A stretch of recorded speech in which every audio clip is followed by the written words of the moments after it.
your podcast app. You'll see there's a discourse happening. Is this book a masterpiece or problematic? One's a lifelong diehard fan, the other's a first-time reader. Both are really smart and funny and attractive. Sweet feather, sweet feather. Talking twins and hierarchy. Sweet feather, sweet feather. Relentless focus on their bodies. Sweet feather, sweet feather. What do they mean by all American? Sweet feather, sweet feather. No sex, just titillation.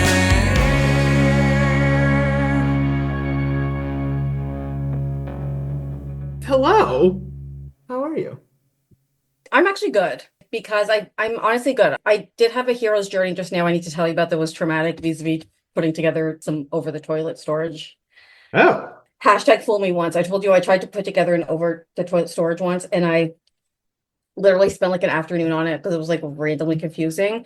And then I finally put it together and realized I got the measurements wrong where it didn't fit over my like sure. fucking water Toilet, pipe, whatever. yeah.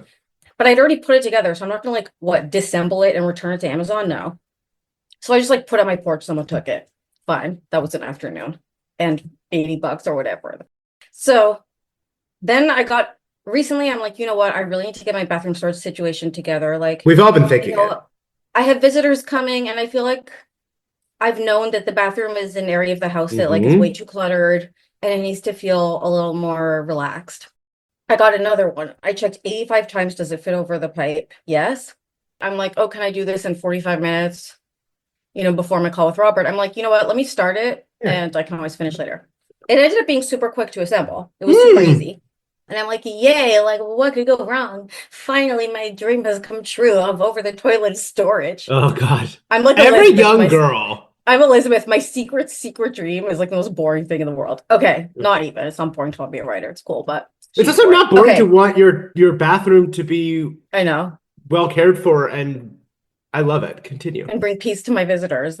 So, first of all, I go and put it over behind the toilet. What do you think happened? Do you want to take a guess? Oh, God. I just want you to take a guess of the array of situations that could have occurred. Is it too tall? No, great question. I did measure the height. Okay. And we know it goes over the water pipe. Is it too wide? We know I measured it. Do we know that, Robert? Wow, if we're really being researchers and investigators, and you'd be a bad police because I would be a very bad police. First of all, it's self-reported. I'm reporting to you that I had checked the measurements and the measurements were right? Then, no, just listen. From an evidence perspective. First of all, it's self-reported that not even that it fit, that I checked the height this time for the over the water pipe and I ensured it was going to fit. So first you're taking my self-report, which is one layer away from objective reality.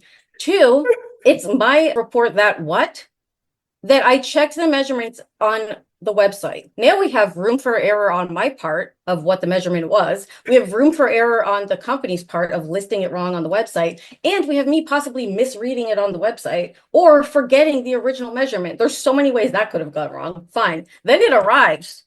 Wait, sorry. I do just want to pause for a second because you just spent 5 minutes kind of explaining how I was wrong in what?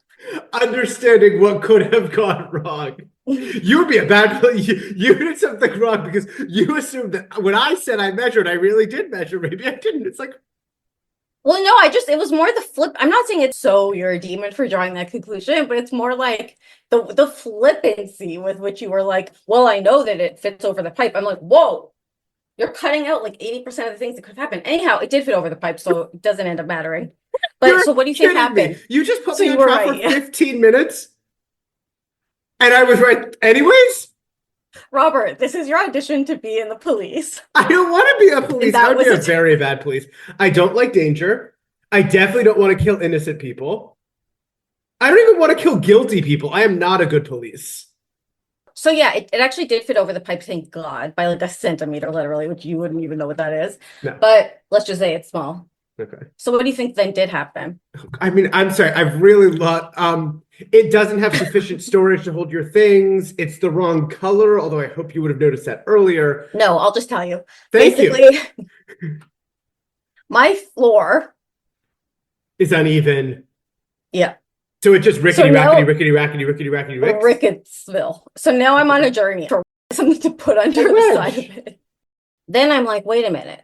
There was the thing in the package for like adhering it to the wall. I'm scared of using a power drill, so I usually just take my chances vis-a-vis bookcases falling on my head. Sure. Unless I'm in San Francisco or whatever. Thank you. But like, Important where like that PSA literally for happens every day. Bay Area But listeners. it had specifically a thing like for walls that are tiles. And I'm like, ooh, my wall's a tile. I can't drill through that. I wonder what it is. Is it like a sticker? Is it what? I bet it's a sticker. And is it something I don't need to use a power drill with, but still could work, which is literally the dream. The dream. And that's what it is. It's like this clear thing you stick on the wall, and then it ties to the thingy with, what are those like zip ties called? Zip ties. It ties with a zip tie. Is it the most elegant look? No. But would it be great in a hostage situation if you need to get someone in a trunk? Absolutely. Yes. Zip ties can be used for all kinds of things. I actually think they're underused. Zip ties, we love you. Yeah. So I did that, and it actually helped a lot with the stability, because even when I put the thing under for the rickety rackety, it like wasn't doing amazing, because it is made of tinfoil, because I did buy it on Amazon.ca. Yeah. So finally, I'm like, yay! But then I realized I like forgot to do this part at the back. So I like do the part of the back, then I put it back. Then I realize, oh, you have to do the part of the back after it's already over, because otherwise it won't fit. So I have to undo it, then redo it. Sure. Fine. Then as I'm finally done bringing it to say, wow, and I'm putting a bow on this experience and about to move on and think about doing podcasts with my nice friend, Robert, I lift it up and I smash my overhead light, which is glass, into a million pieces. No! They come in a kind of tsunami over the floor, and my dog, okay, who is then standing in the middle. And I'm actually very calm and good in emergencies. But You'd be a good police. Yeah, I would. I'm like, Tina, out. And she got out. I checked her pulse. She's fine. But, now I have glass all over my floor. So that was the last hour. Wait, so literally, we leave our heroine with her bathroom in shambles. There is still glass all over the floor of your bathroom? The glass is from the other room where you slept. I love where I sleep. Wait, you ruined my room? Yeah, and it was a nice lamp. I'll have to replace it, and then I got to pay a guy to come install it, because I don't want to install my overhead lamp. No.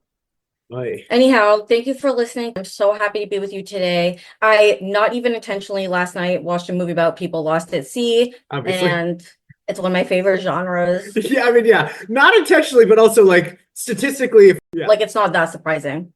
But anyway, I'm excited to talk about it. But before we get into it, the book SBH number 56, Lost at Sea. How are you? Your harrowing journey has put some stuff in perspective for me. Does it? It does. What were you kind of? It wasn't a very bad. I'm like cranky. I'm still sick. It's the wrong time of year. But I think like there's not broken glass all over my home. My bathroom and the sale drop's gonna be walking on broken glass. Okay, that's helping. God, I love Annie Lennox. Me too. I read this queer book. What? This is stupid. I won't mind. It sounds stupid. Yeah, Annie Lennox is not a lesbian, but in the book, they like used famous lesbians as their code words to get into a bar, and that they kept using Annie Lennox. And I googled it. I was like, she's not a lesbian. Why would you just assume she's a lesbian? Was it fiction? The book, it was and were fiction, the characters? And was the author saying, "Wow, these characters are rude," thinking that Annie Lennox is a lesbian? There was no commentary. It was not commented on at all. Maybe it was meant to give this kind of conversation. It was fodder for that, but I don't think so. Yeah, so I'm just a crabby little bitch boy. It's kind of the vibe I'm bringing. And I'm going to try and turn that crab into crab rangoon. I will say, you, a woman on your own, working to establish a safe and secure home base. Using primitive tools. What did I have? An Allen key? I mean... Do we use the word primitive that way? That feels... Oh, yes. Primitive tools is a technical term. There are so many technical terms within your Robert, field, Becky, that we don't do you use know that, anymore. No, okay. That's where you want to go? Oh, it's a technical. All sorts of anthropologists. I'm sorry, but no, you might be right. I'm checking. Yeah. But I think the word primitive is, of course, in all kinds of racist and problematic ways historically been used, and certainly been used by anthropologists, and I certainly acknowledge this. This, of course, has been the subject of much discussion. And I'm discussing it. To my thinking, to my understanding, is that still the word primitive of its, what I think original meaning, which is like a level of, has to do with an objective level of complexity in terms of technological evolution. No, complexity. Objective? Complexity. Your objective level? I'm sorry. Did I stumble into some kind of white supremacist meeting? Hey, Robert, not all science, most of it is, but not all science is white supremacy. And I agree with you, most of it is. And I agree most things that call themselves objective are being white supremacy. And you're such a good police. And I also think that you can, by measures that could be transparent, have what's the word I'm looking for?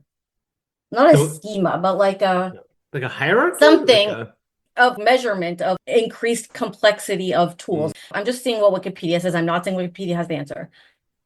Primitive Technology is a YouTube channel run by John Plant in Queensland, Australia. Okay. Well, then we have to disambiguate. Oh my God, Primitive Technology actually directs here. That's crazy. For early use. Okay, I can't get into this. Listen, I'm either right or wrong. We'll follow it up on Works Cited. I'm probably wrong because Robert's usually right. Okay. Well, if I'm wrong, sorry. Anyhow, basic. Can I say basic tools? Yeah, that's fine with me. I think primitive tools is fine to say. You say a lot of things that the rest of us are kind of like, ooh. Do we at least get to relating to, denoting, or preserving the character of an early stage in the evolutionary or historical development of something? Having a quality or style that offers an extremely basic level of comfort, convenience, or efficiency. Yes. Extremely basic. Anyhow, I'm a woman making a domicile. Continue. On your own, with nothing but a lovable, beautiful goof as a companion. That's Tina. And I'm saying, single ladies. Gosh, wow. How long were you practicing? Is that what you were really doing all morning, was practicing the single ladies dance? And you concocted this wild scheme about the this and the shatter. You were just learning that dance and you know it. It's very good. Sorry, it's very similar to the book we read this week, Lost at Sea, is all I'm going to say. Did you love? I loved. Yeah. Not a lot to say. Isn't it so fun though? It just is so fun, I thought. I was like, leave them for longer. They've got this. I loved. I thought you were going to come today and be like, this book was so refreshing. It was like just Jessica being all the things we love to see her being, and hilarious, and a new environment, and like a development of a relationship that's actually like real and like important in our lives. I love. Now, I will say my eagle ears went up when you said development of a relationship that's very important. I just meant like, just for the listener, in this book, Jessica and Winston get lost at sea, and like they bond while they're lost at sea, and like, he's always driven her crazy, and they see another side of each other and they have an appreciation. That's what I meant. Like, I just meant because Jessica and Winston are like, Jessica obviously is our number one basically, and Winston is like someone we care about of secondary characters. That's a pretty, for me, big deal. I love how they bond in this, and that's a real thing that's like nice, and it gives one a kind of warm glow inside. I love that. For me, I thought my eagle ears went up because it's like, oh my God, does Winston leave Maria Santelli for Jessica? And do they live happily ever after?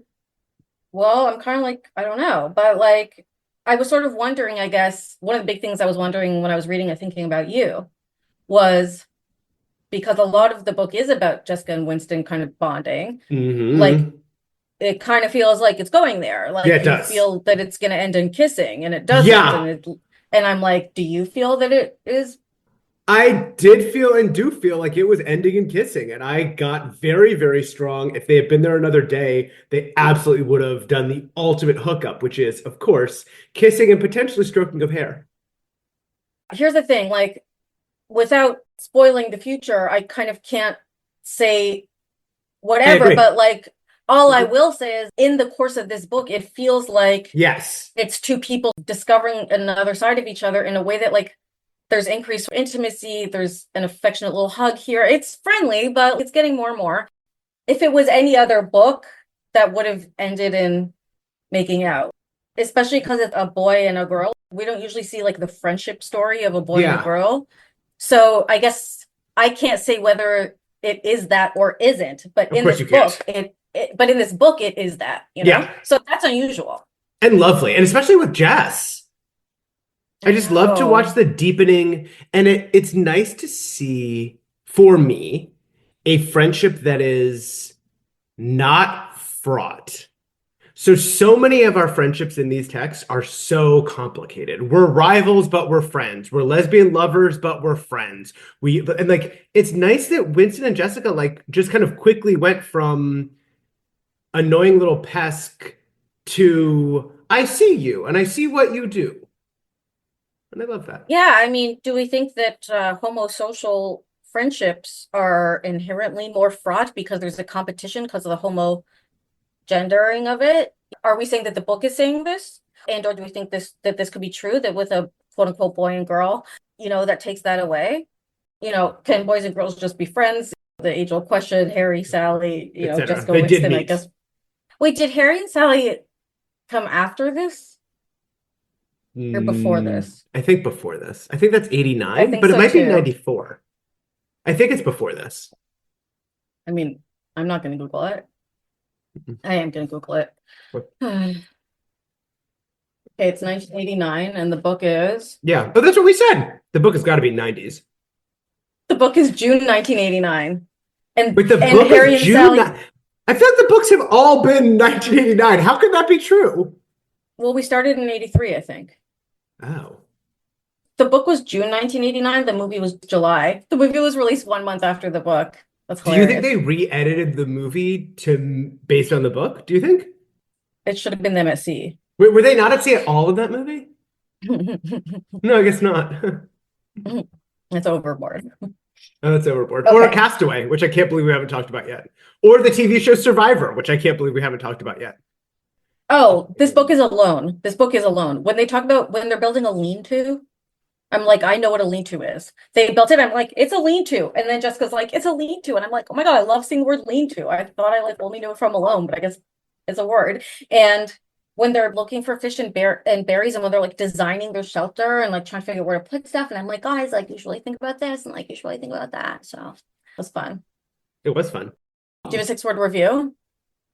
Shit, I did, and now I've lost it. I can't remember what it was. Do you have a 6-word review? Okay, I have one. Okay. It needs some explanation. It's sort of, there's a play on words. It's more like what you like to do. Okay, it's 6 words. Oh, wow. Outermost island? More like innermost hearts. Beautiful. Thank you.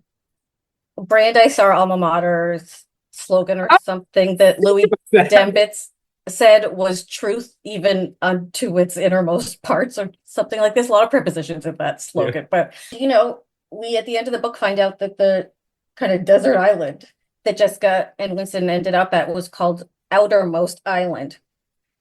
And I'm saying, well, they may be on Outermost Island, but aren't they revealing and kind of we're seeing some of their most innermost parts? I love that. Bussies. Of course, they're bussies. They're inner bussies. Mine is basically that's what Louis Dembitz was talking about. That man was always talking about the bussy. You know, he wanted to call Brandeis Bussy, which is just a terrible name. Mine is basically the same. It turns out his family was called the Bussies. It was only on Ellis Island when they said, "Well, that means something here." That's a little bit. That means everything here. You know, you might have some trouble when you're trying to set up your Instagram account. They said to them on Ellis Island, "Why don't you change it to Brandeis?" Blew up my whole Brandeis, so to speak. It was just, we're not lost, we have each other. Oh. Because the book is famously called Lost at Sea, but are they lost Mm. or are they found? Found isn't at this sea, book it should have been really- called.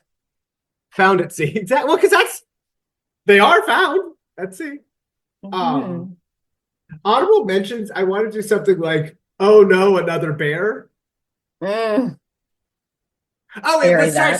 sorry. No, it was is Jessica a producer's dream or a producer? Question mark. Was the other one I was thinking. He's both, really.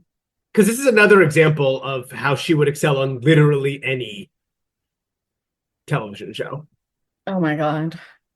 She's just the greatest. She's just the greatest. Greatest.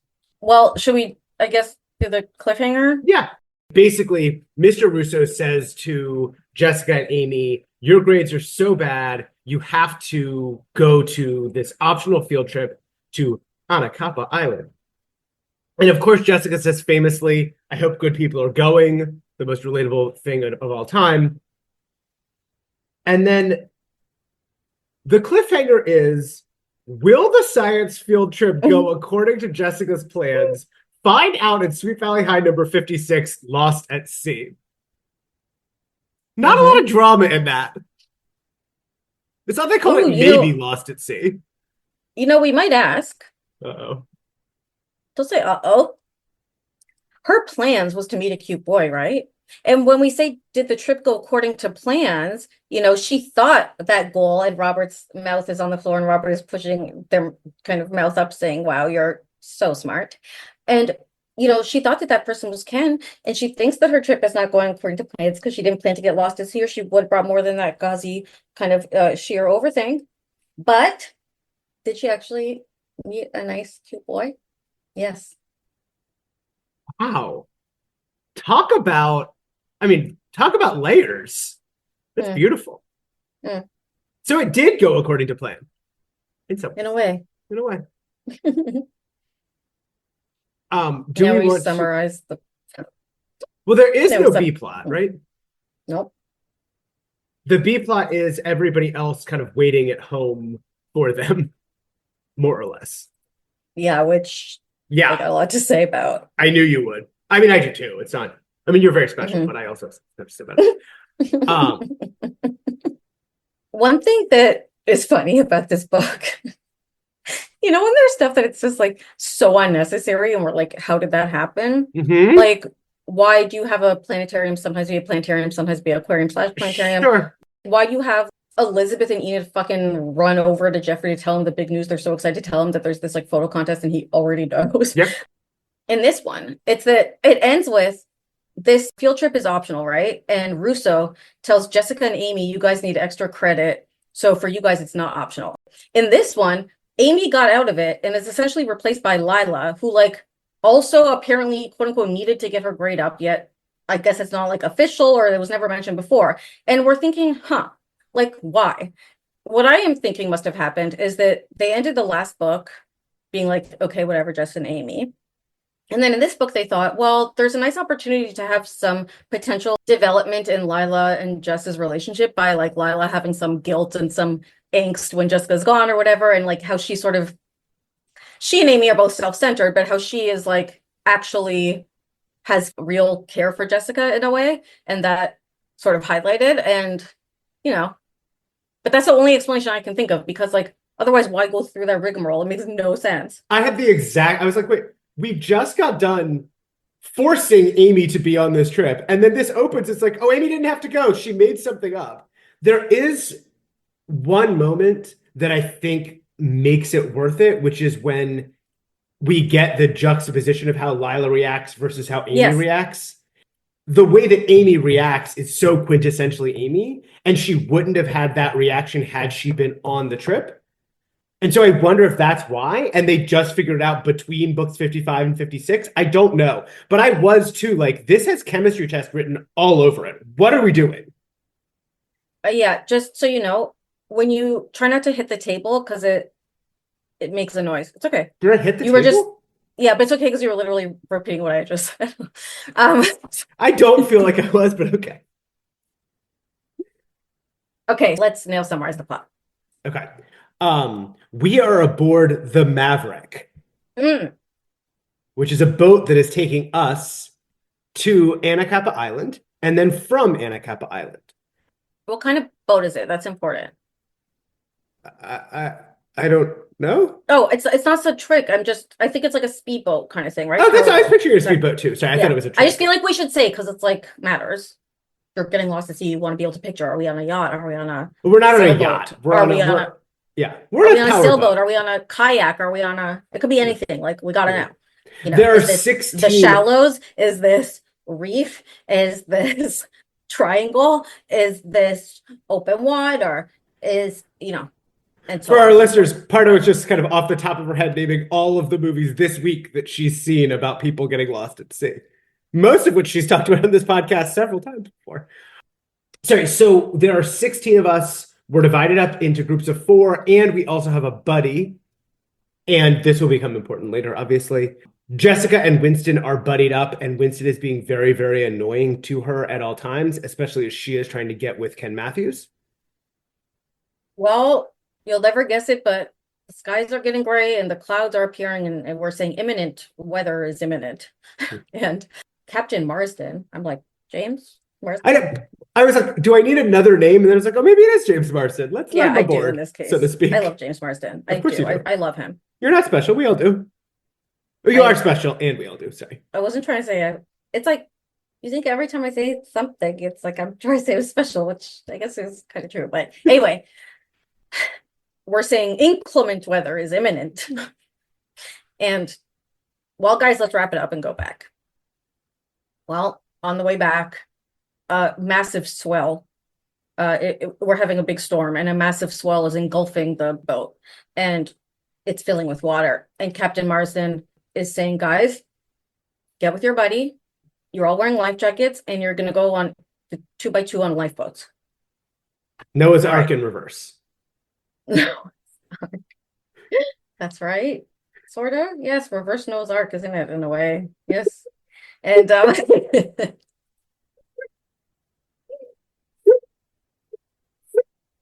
what a silly thing. It doesn't make any sense. They're going away from the boat 2x2. You usually picture them getting on the boat 2x2. No, I get it. Yeah. And there was a Hanna-Barbera about Noah's Ark. You remember the Samson cartoon I showed you? Yeah, I do remember the Samson. So the Noah's Ark one is my sort of primary reference for Noah's Ark. Anyhow, so they get on the lifeboats, and Jessica's with Winston, and they're on the lifeboat, and like something about as they're trying, they have like an oar. Elizabeth needs an oar. As they're trying to throw an oar to Elizabeth's raft, they like capsize or whatever, and everyone's separated basically. And Jessica and Winston lose the group. Jessica swims to land, and on the way of that happening, she loses her life jacket.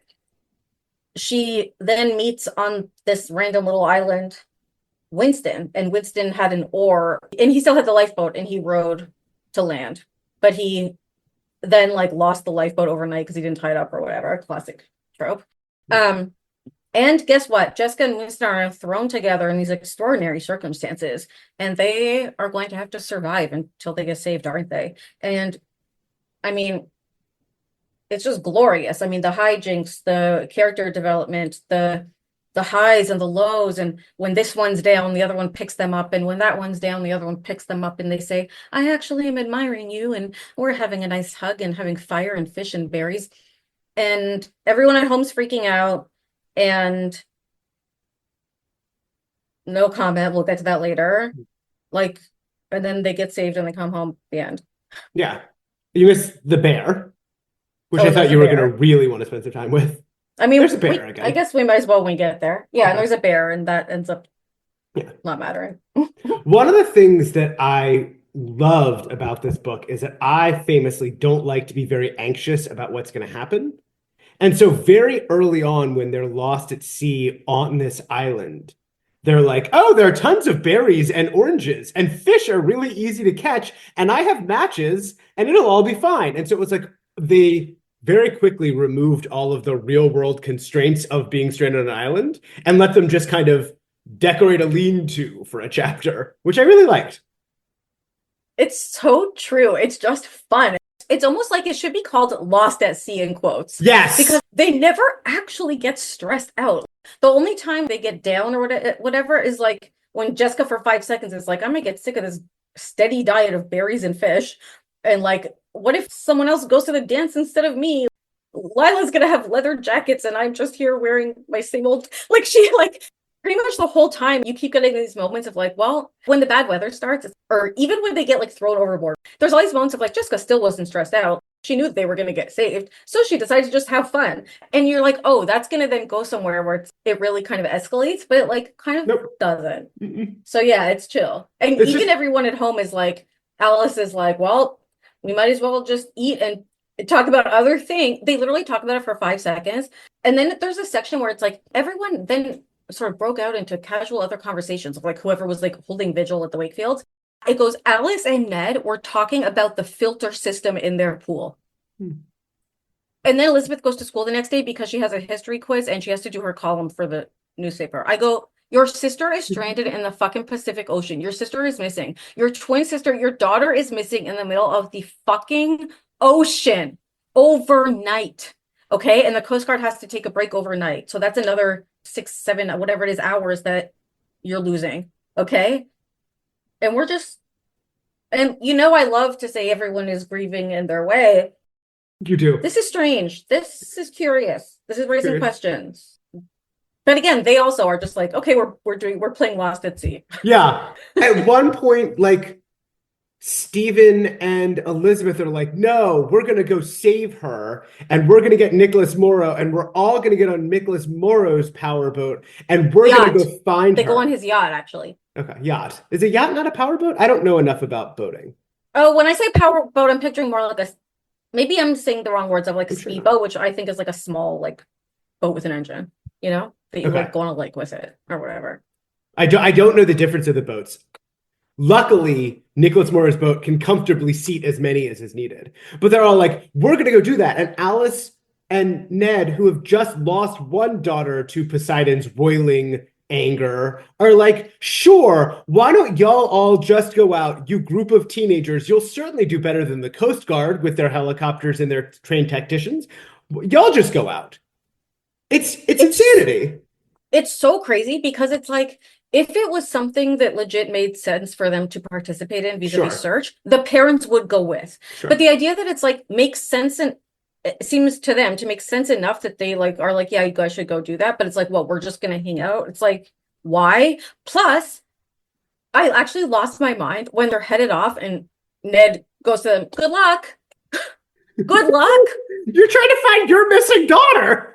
She is in the middle of the Pacific Ocean. She is probably dead. Like, this is crazy. Good luck.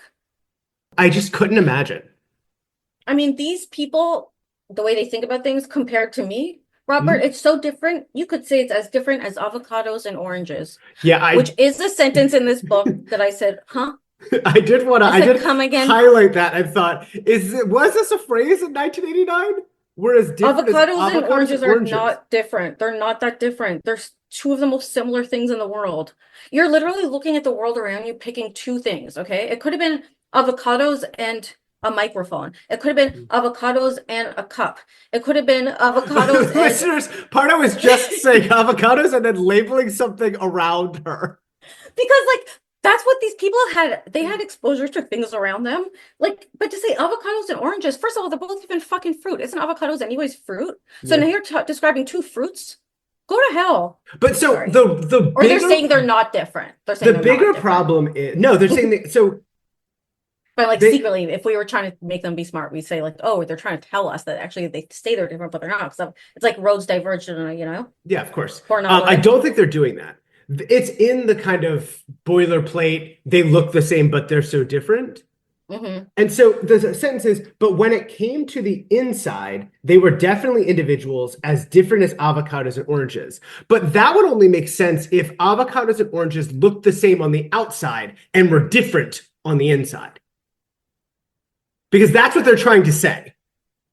The thing is, I think they're actually not trying to say that. I think they're trying to, like, what they should have, no, Robert, the way you're thinking about it is how they should have been. Yeah. But I think for them, they black out every few words. So by the time they got to avocados, oranges, they forgot about the inside outside. You know what I'm saying? Now they're just thinking, oh, I'm talking about things that are different. They're still wrong, but they're not thinking about the word they said a word ago.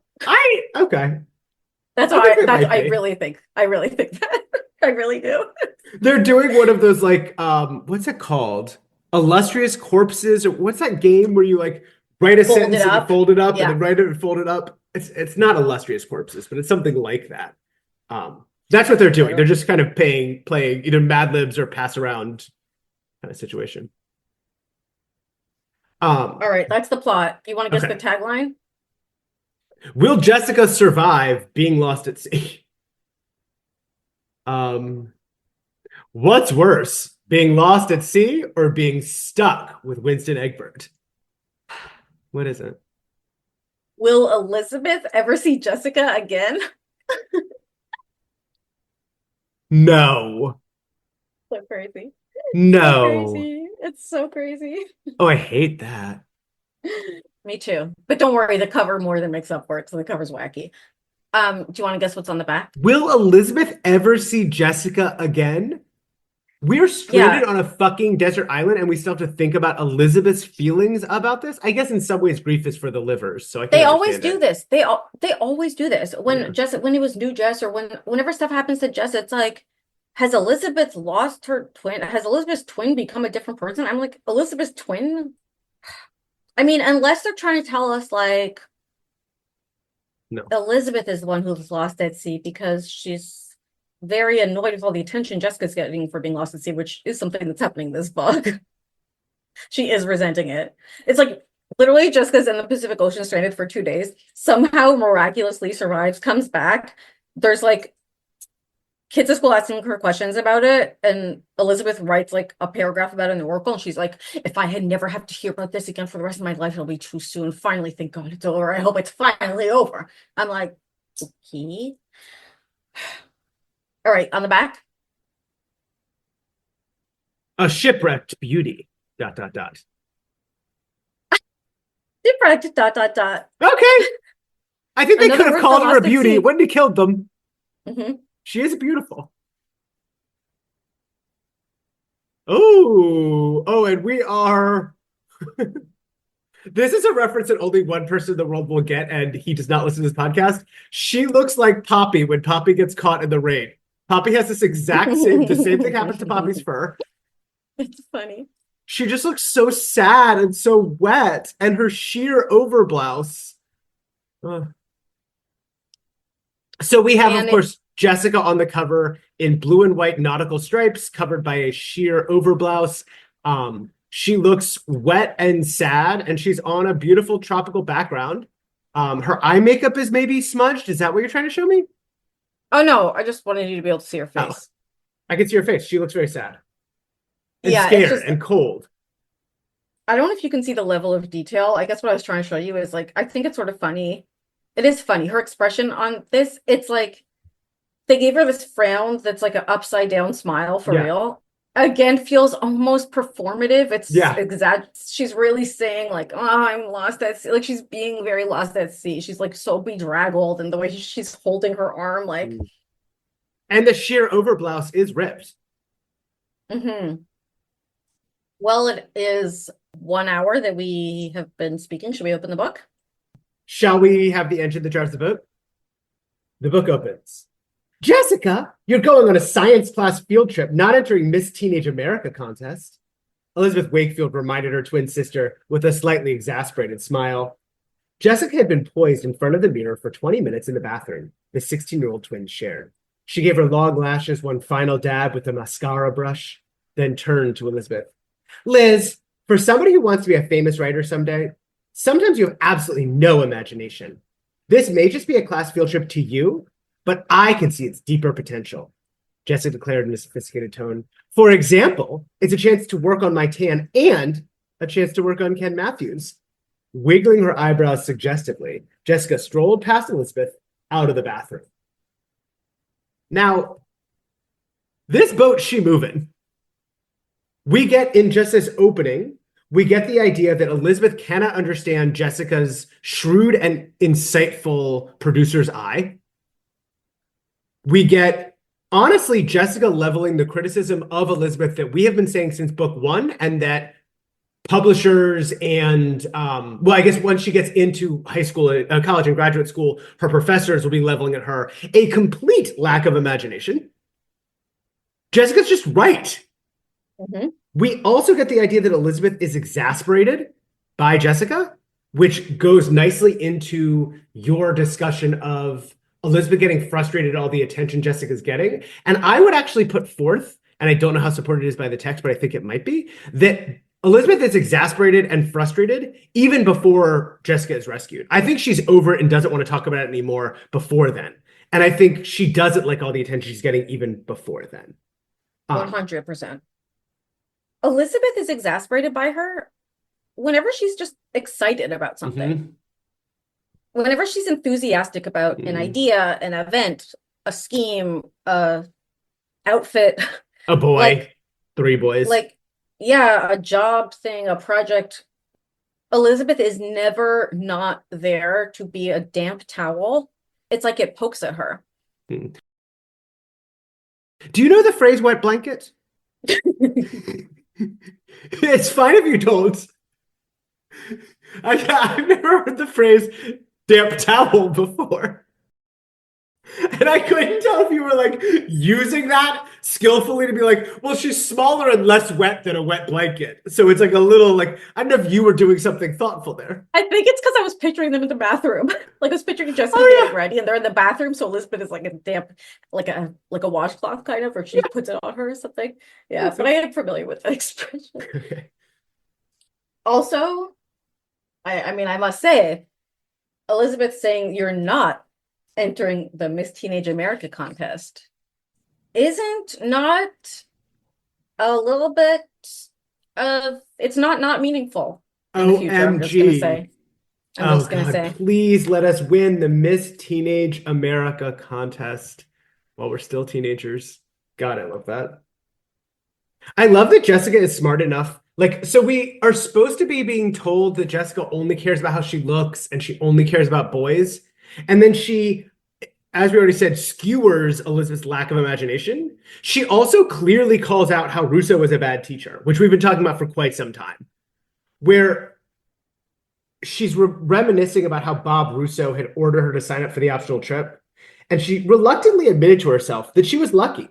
Mr. Russo was willing to give her extra credit since the field trip had nothing to do with chemistry. He could have made her spend hours in the lab doing extra experiments. Like, she gets it. This is dumb.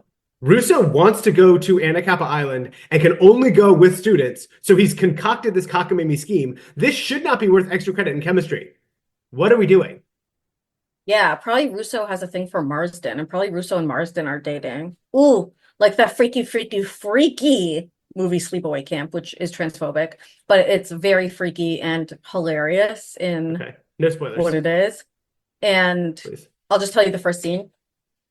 These kids are at camp. Or no, they're not at camp. They're at whatever, a lake. And they're with their dad. And they're with their dad and like this man in a boat. And this man is like, the doctor's coming. And he's like, oh. And he's with his 2 kids in a boat.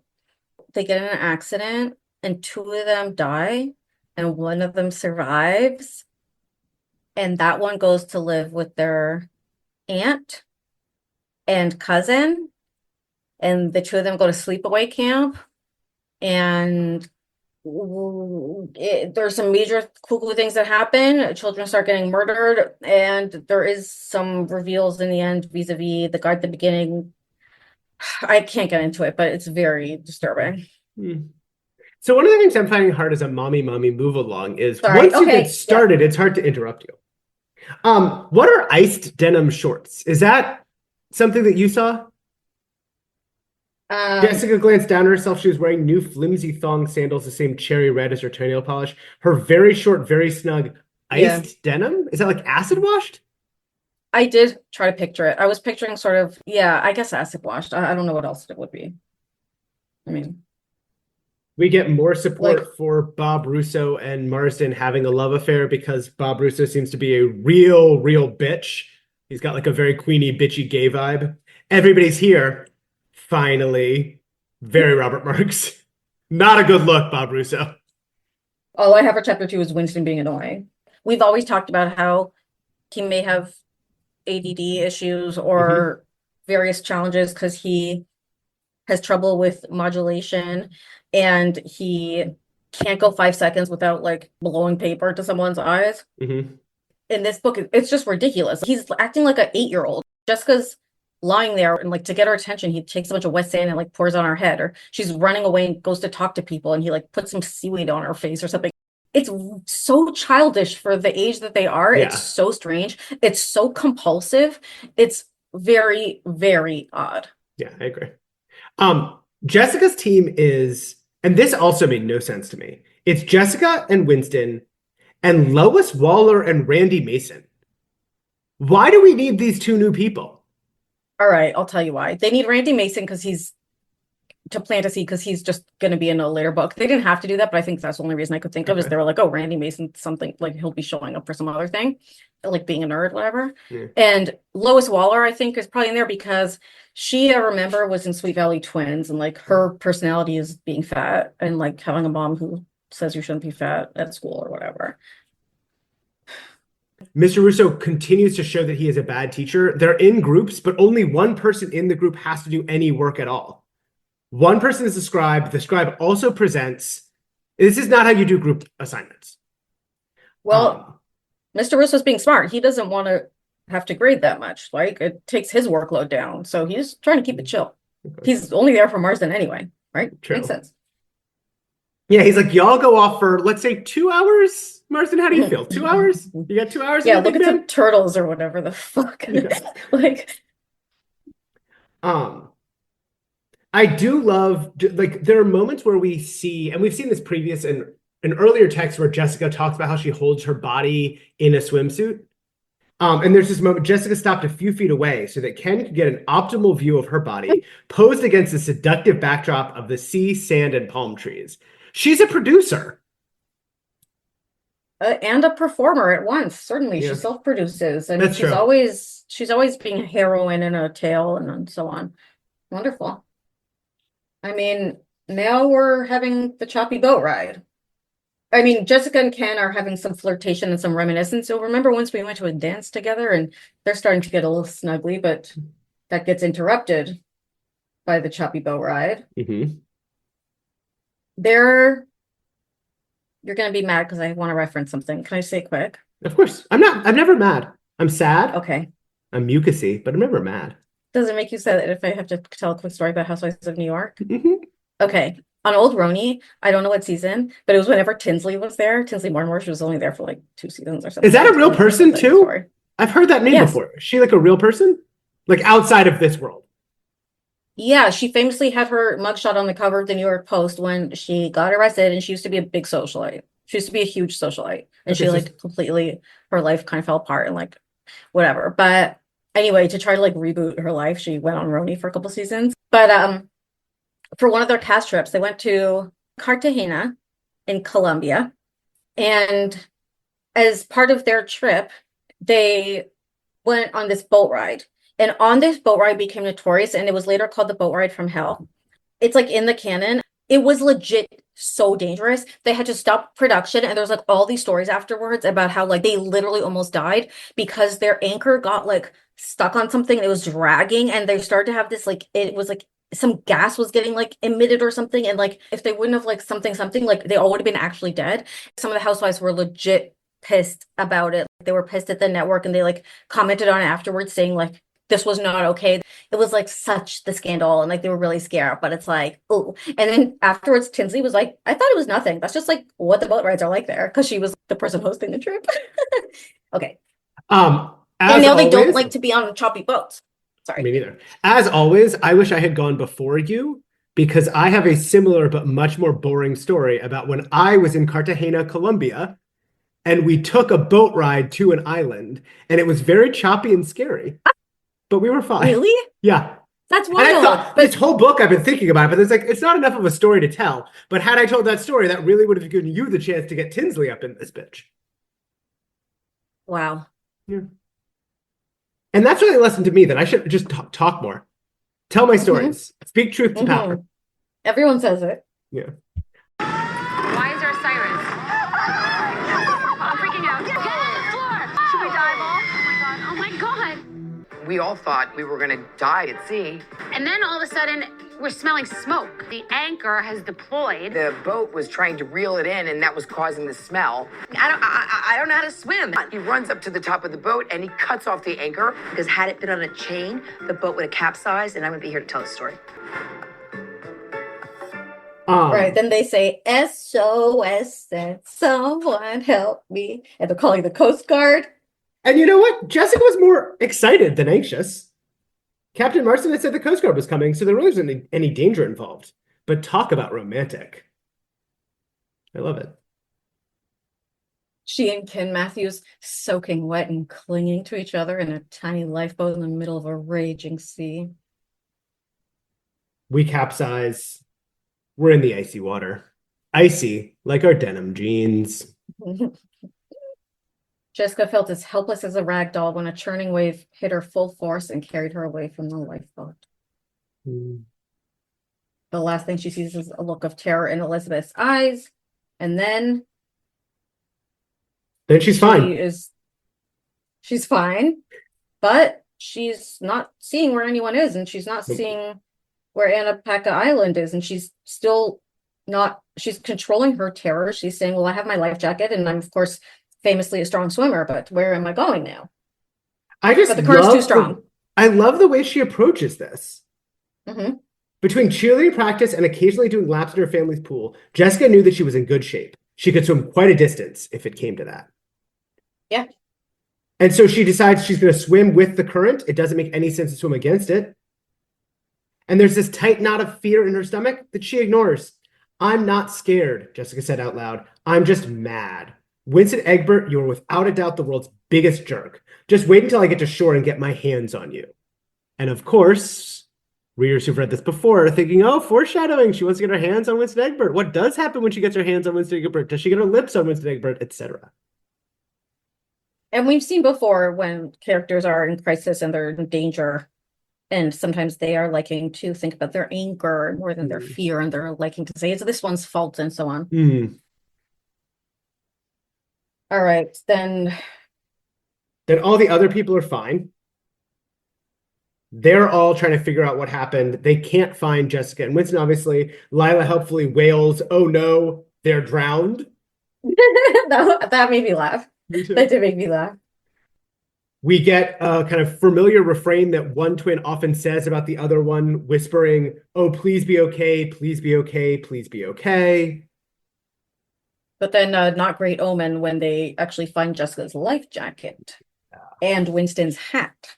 And we're saying, And it's interesting because the kids' response is initially to be a little scared, and then they kind of like put on the facade of being more comfortable, confident than they are. So then Aaron says, they'll turn up, Liz. I'd say if there are two people we can count on to be able to take care of themselves, it's Winston and Jessica. Aaron's right, Ken agreed. They'll turn up in style. And it's like, I see what you're doing here. You're putting in the effort to perform that things are okay in the hope that, as we know, performance becomes reality. Yeah, it is kind of a funny thing when and we've talked about how Jessica is like more excited than scared and having fun with it, at least to a point. But it's like this question of the ambiguous moments where a situation where you're thinking, am I in actual danger? Or is this something I'm going to be laughing about in an hour? And often those could look the same. These kids are all in that moment where it's like, this could very easily be one of those near misses where it's like, oh shit, like when a kid gets lost and then you find them, that could have been the worst scenario in the world, or you could find them in an hour or hopefully sooner. But it's like, those are very like, hopefully sooner. But like, you know what I mean? When you're in the moment, people get rescued and like, they just fell off. They know where we are. Like, of course they're going to find them. Or it's like, are they dead? Yeah. It could go either way, and trying to sort of navigate that in the moment. When Elizabeth's coping or when they're trying to figure out how to talk about it, and Elizabeth later gets angry at them when they're like, Winston was this and Winston was that. And she's like, you're talking like you're at a funeral. She doesn't, I think, exactly say it, but she's saying like you're talking about them in the past tense like they're dead. One of the things I learned when I was researching different types of grief was about the ambiguous and complicated lowercase c grief of when someone's missing. Because when someone's missing, you don't know if it's a death or not. Yeah. Or if they're presumed dead, or if it's been 20 years. Sort of like when someone's in a coma, different. But when it's like you don't know if they're coming back or not, kind of thing. And like, how do other people treat that? How do you treat that? How should you treat it? At what point? So I do think that's an interesting thing to see them try to work through. So we get Jessica swimming. She feels like she's been swimming forever. She finally sees some land. Is it a dream? No, it's not a dream. A little island, even smaller than Anacapa, but it would do. She was going to make it. She swims, falls instantly asleep. Yes? I'm so sorry. It's not TV though. It's going to be super quick. I'm sorry, but this book is so resonant. It's so evocative of all of our lives. I'm gonna speak fast. She sees the land. She thinks she's dreaming, and she refers to this trope of the mirage, the desert mirage. Okay, when I was a kid, we had an old computer. We had old computer games like 80s, 90s. One of them was called Desert Trek. You are being on a camel trying to get through the desert, and it's always being like, are you hungry? Are you thirsty? Do you have enough shade? Like blah blah blah. You have to manage all your levels so you can get through the desert. Such a fun game. Like one of the things that would happen is like you would see an oasis, but like you would never know if it was, I mean, in that case, it's the reverse. She's looking for land. This person's looking for water. Yeah. But it's the same idea of like the thing you so desperately need or like thirsty for or whatever. Is it going to be the mirage or is it going to be oasis? And if it was a mirage, it would do like this and it would like disappear from the screen. It would be so sad. Okay. We're back in the Wakefields' home in their big Spanish tiled kitchen, which I thought was just hilarious that we're like all worried about Jessica being lost at sea, but we need to remember that they have a big Spanish tiled kitchen. That's funny.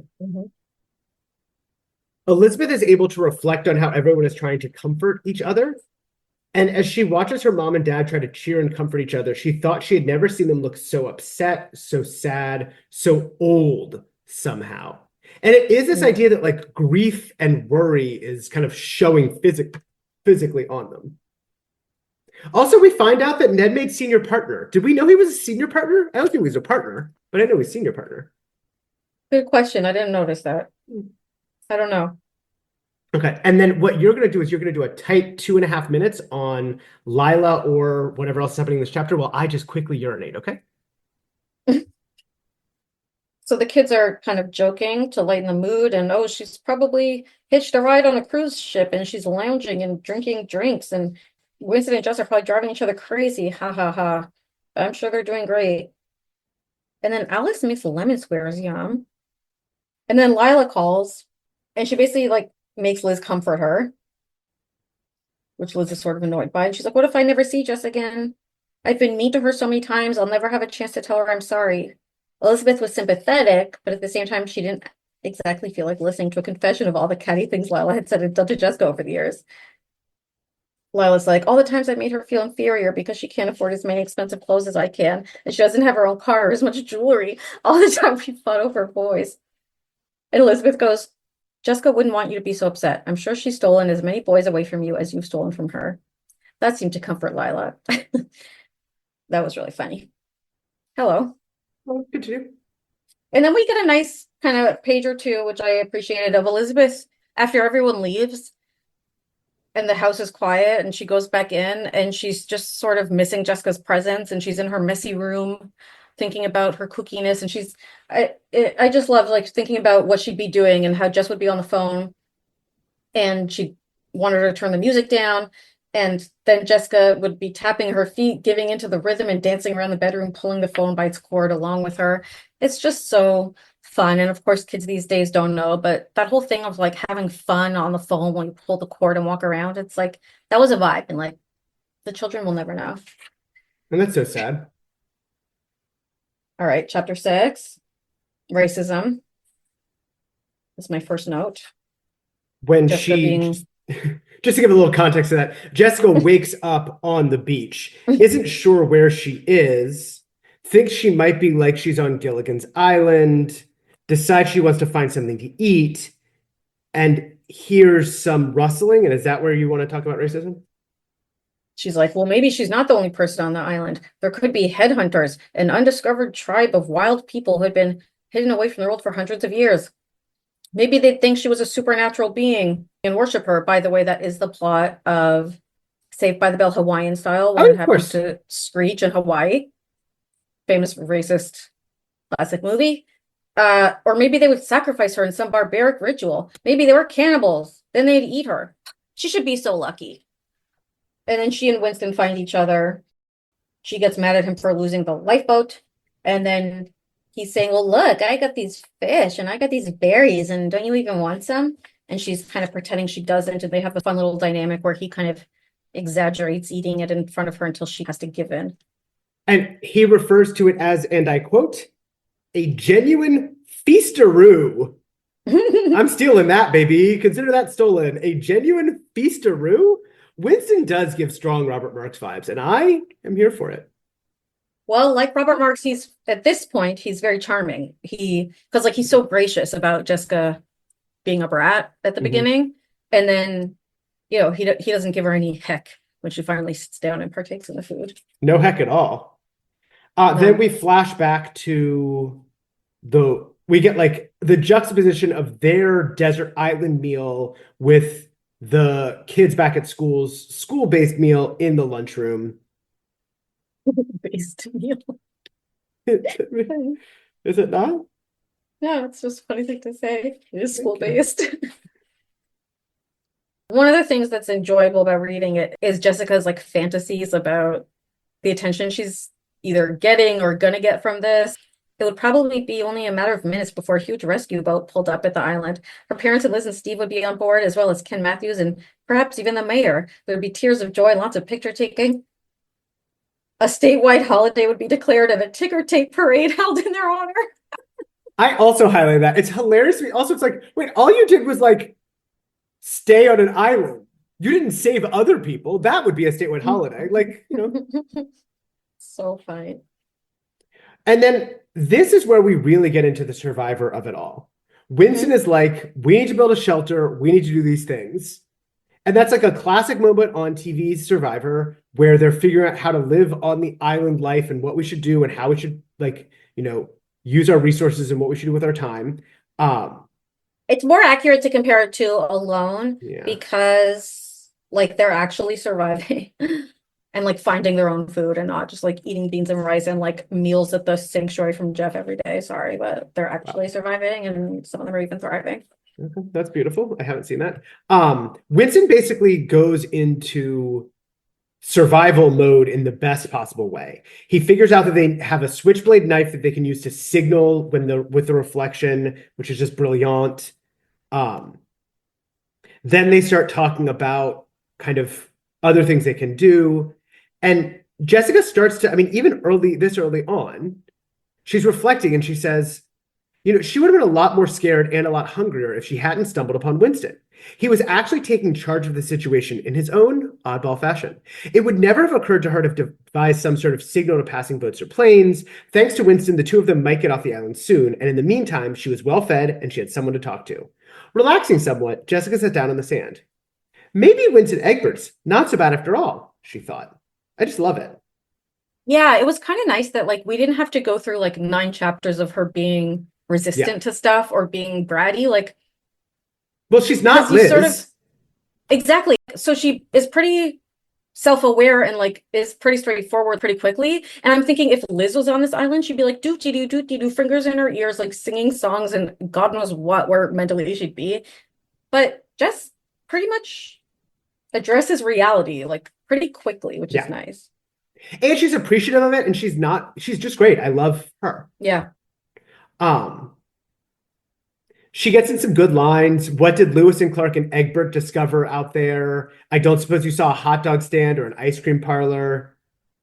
What I would have expected to happen from this book is that she's so resistant to this science stuff, right? But through the course, I would think that the knowledge that she gained by looking at the sand pools with Randy and whoever and learning about, or something that she would have gained through the science class or something, she then would have deployed when she's stranded, and that like that would have come in handy, some ingenuity, and like that is completely irrelevant. Or like, oh, we learned that these aren't poisonous, or like we learned that these insects have a lot of protein, let's eat an insect. Like they could have learned something. Yeah, that's you're making this book much better. I do think that would make this much better. I mean, teamwork's essential to wilderness survival, and finding food before nightfall is our #1 priority. I just love Winston in this. Should we get to Jessica's like, I want to decorate, and he's like, okay, if you help me with the shelter, then you can decorate, and I'll scavenge or whatever. So do you want to get to her interior design?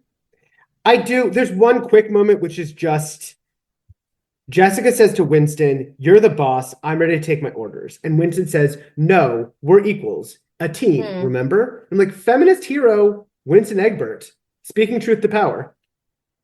Let's not call him a feminist hero yet, because then he goes, women, when she says she plans to be rescued. It doesn't want to build a shelter.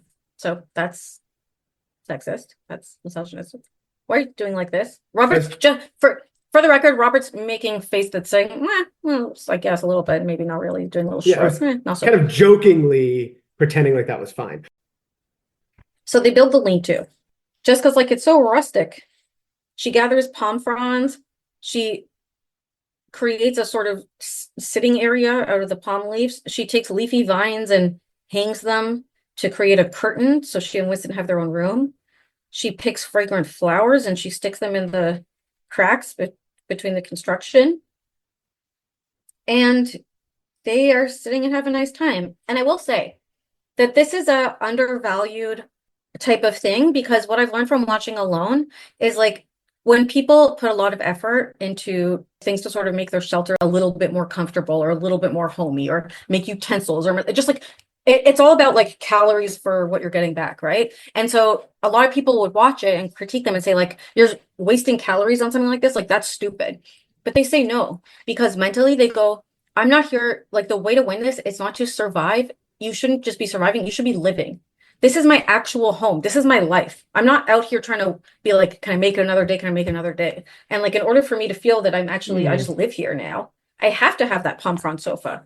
And so, you know, Jessica could be contributing to their survival by contributing to their decor. And Winston acknowledges that. I admire the way that you pitched in with this and worked so hard decorating and stuff. It really makes a difference. I couldn't have done this all on my own. Feminist hero. We've already kind of discussed the whole rescue mission. The ridiculous search party, yeah. Then they have bad weather, they turn back. So I don't know if we needed that. It was basically pointless. I guess there was no reason for that to happen. Did anything get furthered by that, or was it just like a plot point?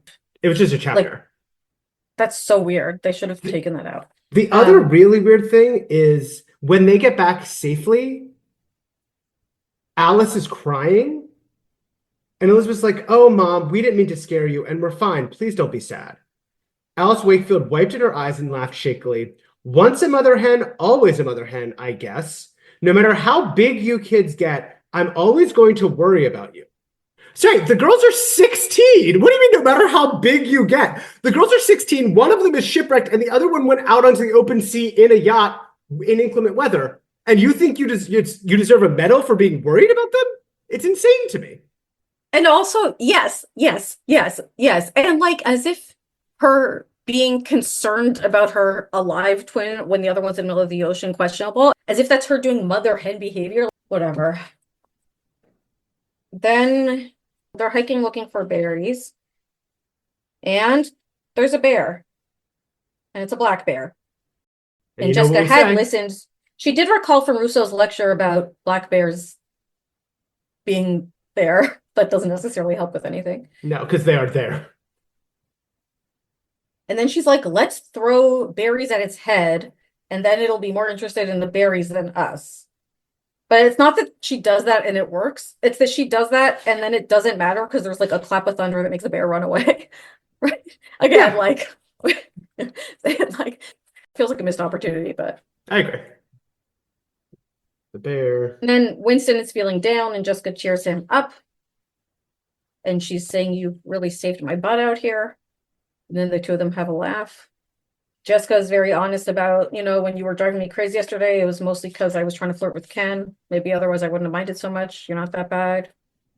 And then it's like, without a word, or no, she could tell that he had come to appreciate her too. And she had a feeling that when, or was it if, they returned to Sweet Valley High, their relationship would never be quite the same. Without a word, Winston slipped his arm around Jessica's slender shoulders and gave her a friendly squeeze. Side by side, they settled back on the palm leaves to wait out the storm. I mean, I think this is going to smooching. Oh, I think it's just headed to Smooch Town. A real feast-a-roo of smooching. The one thing I did want to, we don't have time for this, but I do like the way that when Jessica and Winston are talking, he says it's not always a barrel of laughs being the class clown. I mean, I guess it's like any label. I'm the class clown, so I always have to do something funny. I have a reputation to live up to, And sometimes I know I go overboard with it, like yesterday on the field trip, blah, blah, blah. And it just reminded me of when we've seen in the past Jess and Liz kind of bristle at having to be the blank one. And I feel like this kind of enmeshes or brings closer Winston and Jessica in these moments in a very beautiful way. Yeah, it's like how she didn't like being called biggest flirt. It's like the slam box. Exactly. One thing that made me laugh in chapter 11, Jessica's starting to be like, oh no, what if we're stuck here forever? She's like, how will I shave my legs? And she's like, I'll never shop at the Valley Mall again. All the new European fashions will come in at Lizette's and I won't be there to buy them. I'll be wearing palm leaves while Lila wears the latest Italian leather outfits. And then she's like thinking all these things she won't get to do. And then she thinks Liz will have the car all to herself and mom and dad will give my bedroom. They'll spoil her to death. They'll probably double her allowance. This last was too much for Jessica. A tear of self-pity squeezed out of one eye and rolled slowly down her cheek. That was hilarious. There's moments in here where we also get Jessica's perspective and processing of the events. And it does feel a little, and I know within your community, this is a hotly contested topic. It feels a little Dabda. It feels like she's going through the stages of What's Dabda? grief, Oh, denial, angle, bargaining, depression, acceptance. try again. What I say? Bangling, arguing. We don't have any time. Denial, anger, bargaining, depression, acceptance. Sorry, we don't have time to go through Dabda slowly. But we Okay. get her, she's doing the depression there. We've got bargaining in the next moment. I'll be nicer if I get rescued. I'll develop the other side of me that Winston's been talking about. There's some Dabda-ing happening here. Sure. Fine. You hope I die. Sure, she said, hoping they died. I think the bargaining is relevant because it's exactly when she does the bargaining. She's like, I'll be nicer if I get rescued, I promise. I'll develop the other side of me that Winston's been talking about, and I'm going to be a better person and all that, and I'll do the dishes instead of Liz. And literally in the middle of her saying all this stuff, the helicopter appears, and I'm like, So it's kind of like in Dear Sister, when after she did the bargaining for Liz to come out of her coma was when Liz came out of her coma. And is this either A, trying to tell us that like that's what should happen, or B, is she going to be thinking that, that like, what, that like either, this was a punishment for her being selfish or whatever, or that like she needed to be reminded a lesson of being a better person or something, Interesting. They get rescued, they come back. This all happens so quickly. Yeah. And they don't even show us like she climbed up the thing to Right? the helicopter. It's just a helicopter appeared and then she's like basically home. And then in front of all the reporters, and they're all screaming questions at her, and she waves a hand imperiously. One question at a time, please. She requested with the air of someone who gave interviews every day of her life. I just love this.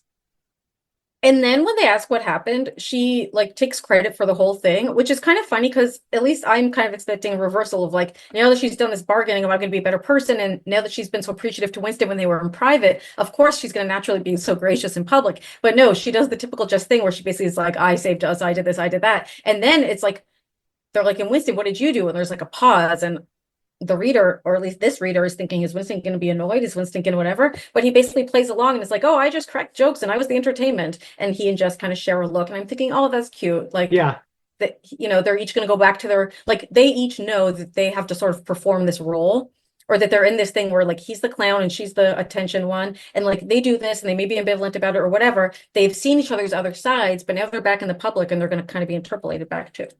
I love. They get Liz is rescued, sick of they hearing about it. reunite. Yeah, Liz is like, well, finally, I finished my Oracle article. I hope it answers everyone's questions and then I never have to hear about it again. I hate my sister. Or whatever. All right. And then, and I just want listeners who aren't reading along with us, we have just been on the journey of a lifetime. And it has been beautiful and powerful. And we have been at highs and lows. We have been in despair. We have been rescued. Life or death? Life Literal. or death? LOD, as we call it in the business. And then Penny runs up to Jessica, to everybody. I'm sorry. She runs up and says, I wanted to let you two know that we're going to have to rearrange the layout of some pages in the paper tomorrow for an announcement. Mr. Collins just told me that Sweet Valley High is going to have an experimental program of mini courses. Local experts will come in to teach classes like acting, filmmaking, photography, even computer game design. It'll be a chance to study subjects the school doesn't offer or that students can't fit into their schedules. So you heard too, Jessica said. Sounds great, doesn't it? And the best part of all, no grades.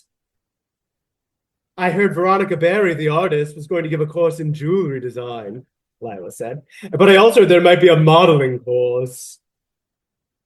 This is what we're all excited about? Mini courses at Sweet Valley? Are you fucking kidding me? I think you didn't even mention the detail makes it more egregious, which is like, not only like, which is they are fighting each other of who gets to share the news first. Like, not only is Penny running, its footsteps are coming from both sides of the corridor. Penny, thank God I found you guys. And then Jessica's like, wait, I've got exciting news. Jessica, who has just been marooned on a desert island, is running down the corridor to tell her sister Mini about courses. Coursework, extra coursework. Mini courses. I mean, listen, they sound fun. I'm sorry.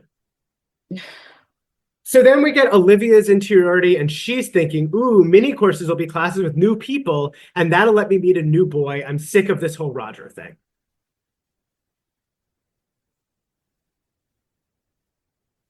And Yeah, we're and then read thinking, the who actual- cares? But read the actual cliffhanger. Fine. Oh, the actual like- cliffhanger is interesting. Sorry. Just the line, like the thing. Yeah. So Olivia's thinking through this. It sounds great to find new boys, whatever. Will Olivia Davidson find the romance she's dreaming of when mini courses come to Sweet Valley High? Find out in Sweet Valley High number 57, Teacher Crush. So Teacher it is crush. Olivia Davidson who is the one who was having the titular teacher crush. Maybe. Maybe. I love it. I'm excited. Yeah, however, before Teacher Crush, our next book is going to be super thriller number 4, Deadly Summer. Ooh, okay. And then we're back to Teacher Crush, and we have some very interesting regular editions. And I'm just going to tell you now that Teacher Crush, it drops some not small news, like influential news. Yeah. I'm ready to be influenced. So if you, as we often are on an extra credit chemistry field trip to an island, and you end up marooned on a different island with a class clown who may have hidden depth and attraction, you're probably going to have a lot of time to fill. And so I'm hoping that you've already downloaded some back episodes of Sweet Valley Hive, that you've maybe taken screenshots of our Instagram, which is, of course, at Sweet Valley Hive, so that you can look at the covers. And I know on that island, your cell service is going to be spotty, and you're going to want to use that cell service to call for help.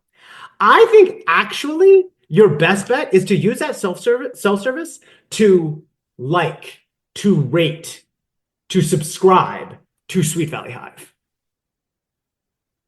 And if you are the twin of this person and you are at home with excellent service, Oh, lovely. and you are thinking my twin is probably dead, your twin probably is dead.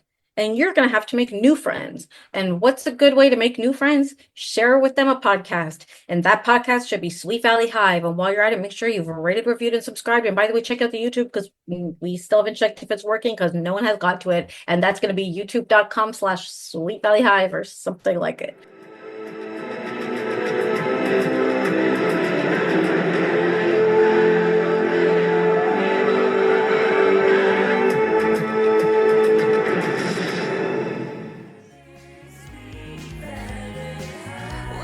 Thanks for listening to Sweet Valley Hive, hosted by Robert Marks and Rebecca Pardo.